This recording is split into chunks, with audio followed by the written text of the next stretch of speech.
日变化真紧，即嘛是电脑的时代，民众来到邮便局寄包裹、寄批数量一年比一年搁较少，批筒嘛是愈来愈减。根据上新的统计，规台湾批筒去年有7800卡，到今年减500卡，剩7300卡。中华邮政公司最近推出智慧批筒，24点钟拢无休困，和超商要来拼生理，消费者就会当详细值算盘，算讲安怎才会付。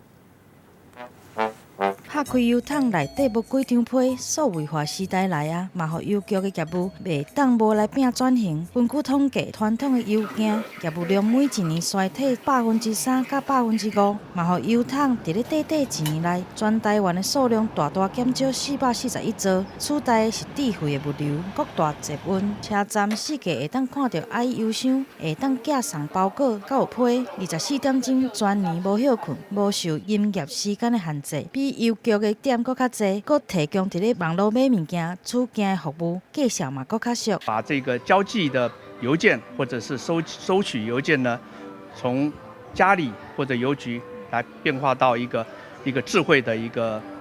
智能柜上面，提供一个最大的一个便利性。来甲超商相比，爱邮收领物件上久会当放3天，超商会当放7天，价效差不多拢伫咧60块。不过爱邮箱寄物件的重量上重会当来到20公斤，佫会当寄到一般的地址。今年底会开放来绑 APP 甲 QR code 付钱，可以以扫码 QR code 的方式来缴纳这个货款。明年第1季就会再开办实体金融卡这个部分。 随着现代人通信的方式改变，物流业嘛出现新局面。